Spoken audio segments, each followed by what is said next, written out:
So imagine that the exchange, the warehouses, silver is like it's going back to the contract stage, for example.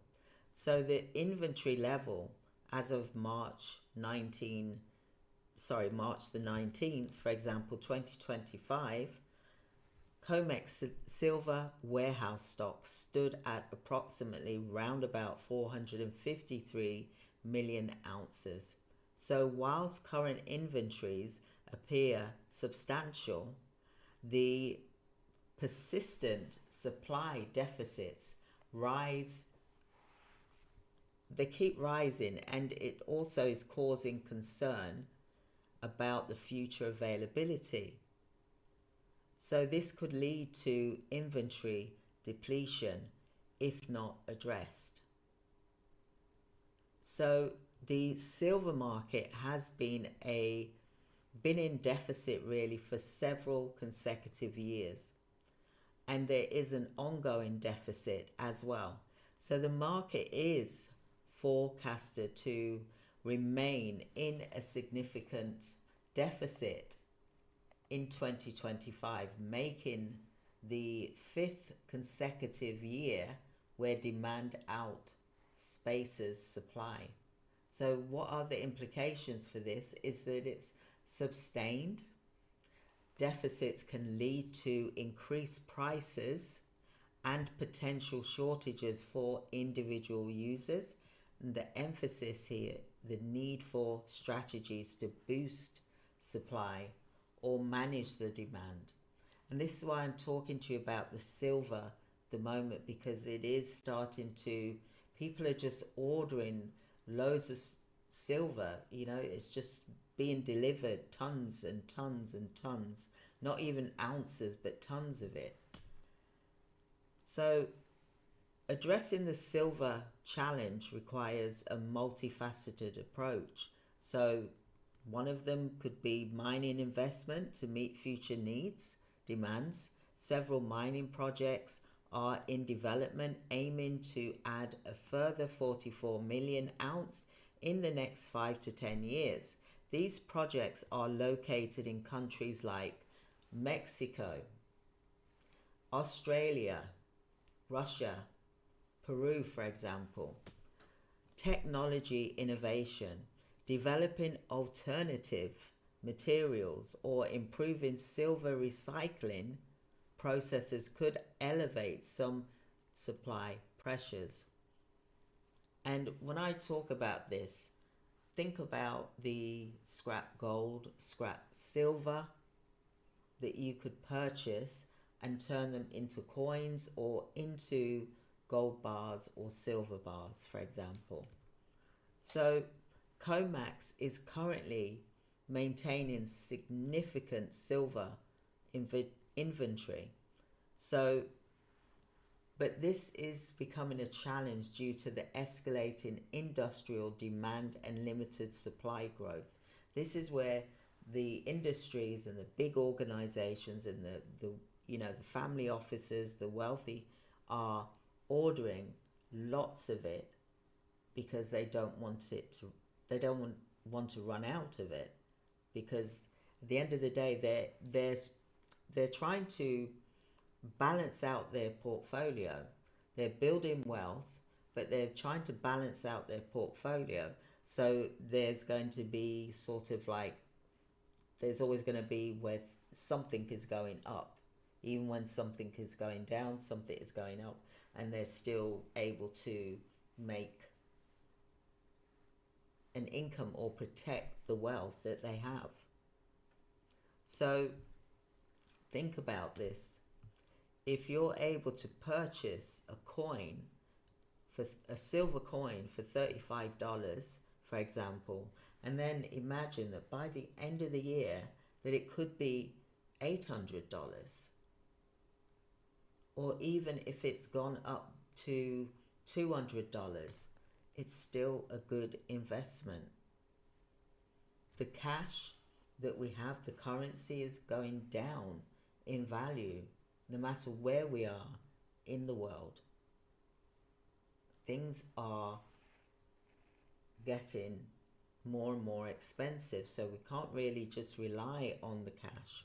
Let's look at building wealth, whether it's silver or whether it is gold, so that we've got something for if we need it, or if we was hit with a crisis.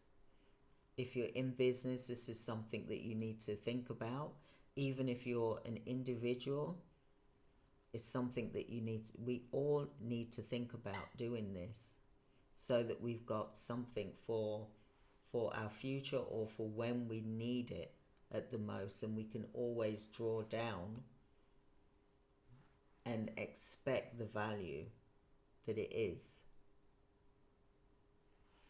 Because people are saying basically that cash is trash. That's what I'm hearing a lot these days. So currently, there is a significant silver inventory, and this is causing challenges because the industry, the factories, the AI, the robots, the tech, the medical equipment, all of these solar panels, for example, renewable energy, all of this needs more silver for them to keep going, for example. So it is going to bring the prices up, apart from it being a lot lower than gold. And this is something that why you should be looking at silver, because at the moment silver is having its gold moment, because it is increasing in value. So imagine, I talked about in day one about highlighting why silver demand is searching, for example.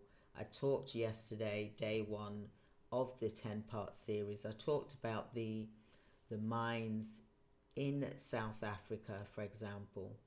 And today I wanted to talk about the silver shortage and which mines are covering or can help cover that demand, for example, and also where the silver comes from, and the organizations that produce the bullions and the coins, etc., and the gold and the silver, where do they get that from? So just think about that. So how much do you think, if you know about COMEX, for example, how much silver do you actually think is left in their vaults?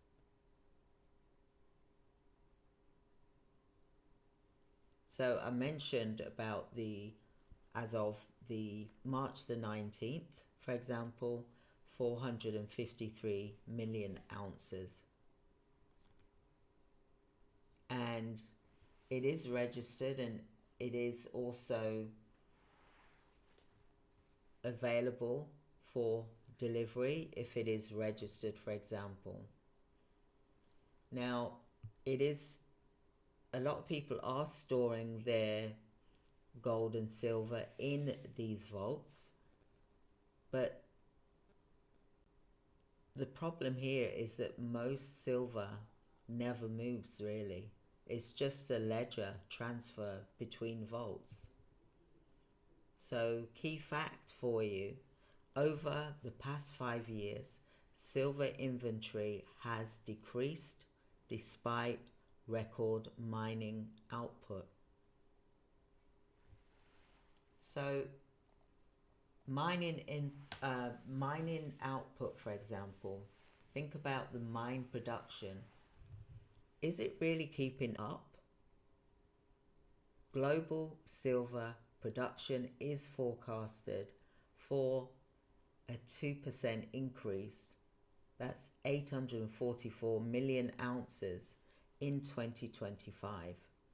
But demand is outpacing the supply, leading to a multi-year market deficit.